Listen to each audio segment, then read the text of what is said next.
إن الحمد لله نحمده ونستعينه ونستغفره ونؤمن به ونتوكل عليه ونعوذ بالله من شرور أنفسنا ومن سيئات أعمالنا من يهده الله فلا مضل له ومن يضلل فلا هادي له أشهد أن لا إله إلا الله وحده لا شريك له وأشهد أن محمدا عبده ورسوله.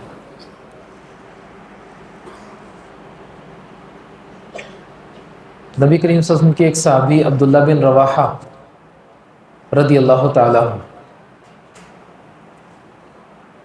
ایک دن گھر میں رو رہے تھے.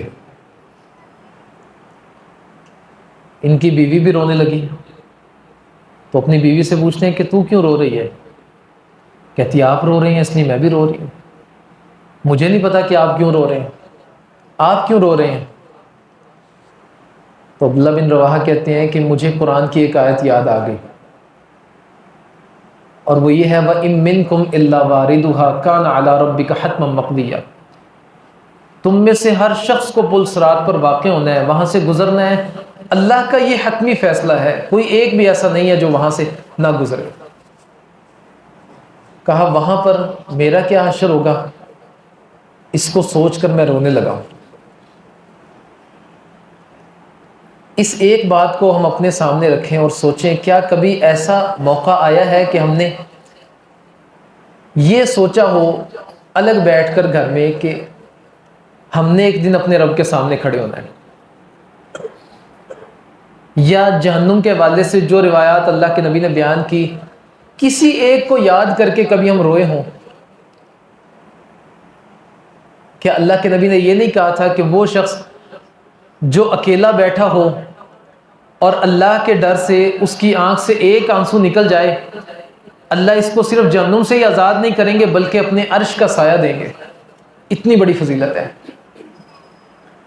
کیونکہ یہ ایک چیز آپ کے دل میں اللہ کا تقوی ڈال دے گی، اس کا ڈر ڈال دے گی، آپ کو گناہوں سے روک دے گی. ان روایات کو پڑھیں، قرآن کریم کے وہ مقامات ان کو پڑھیں. اللہ کے نبی بڑی کثرت سے پڑھتے تھے وہ مقامات جن میں عذاب کا تذکرہ ہے. نبی کریم صلی اللہ علیہ وسلم کو ابوبکر رضی اللہ عنہ نے کیا کہا تھا؟ اللہ کے نبی آپ تو بوڑھے ہو چکے ہیں. تو رسول اللہ صلی اللہ علیہ وسلم نے کہا ہاں مجھے سورہ ہود نے بوڑھا کر دیا، سورہ تکویر نے مجھے بوڑھا کر دیا، سورہ واقعہ نے مجھے بوڑھا کر دیا، سورہ انفطار نے مجھے بوڑھا کر دیا، سورہ نبا نے مجھے بوڑھا کر دیا، نازعات نے مجھے بوڑھا کر دیا. یہ ساری وہ صورتیں ہیں جن میں قیامت کا تذکرہ ہے. تو اللہ کے نبی اتنی فکر رکھتے تھے کہ وقت سے پہلے رسول اللہ صلی اللہ علیہ وسلم کے سفید بال آ گئے تھے اور آپ کے اوپر بڑھاپے کے آثار نمودار ہونا شروع ہو چکے تھے.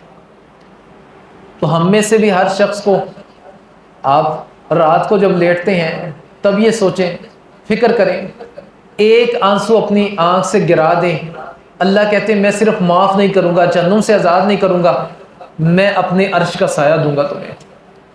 اور عرش کے سائے میں صرف کامیاب لوگ نہیں بلکہ سبقت لے جانے والے، وہ جو سب سے کامیاب ہیں، وہ سابقون السابقون، وہ لوگ اللہ کے عرش کے سائے میں ہوں گے.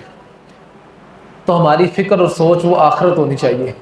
دنیا کو حاصل کریں جائز طریقے سے، اس کی فکر بھی ہمیں ہونی چاہیے دنیا کی بھی، لیکن مقدم فکر وہ آخرت کی ہونی چاہیے. اللہ تعالیٰ ہم سب کو سمجھنے کی توفیق عطا فرمائے. اللہ تعالیٰ ہم سب کے ساتھ خیر والا معاملہ کرے. اللہ تعالیٰ ہمیں دنیا بھی جائز طریقے سے عطا کرے اور ہماری آخرت کو بھی اللہ تعالیٰ سنوار دے.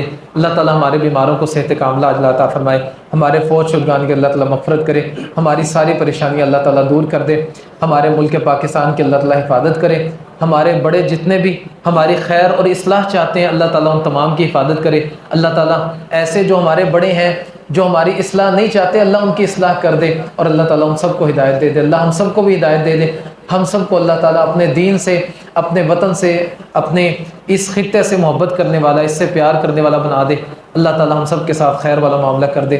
اللہ تعالیٰ دنیا میں رکھے تو خیر پر رکھے، اور جب موت آئے تو اللہ تعالیٰ ایمان اور سلامتی والی موت عطا کرے اور صالحین کے ساتھ ہمیں ملا دے. سبحان ربک رب العزت عما یصفون وسلام علی المرسلین والحمد للہ رب العالمین.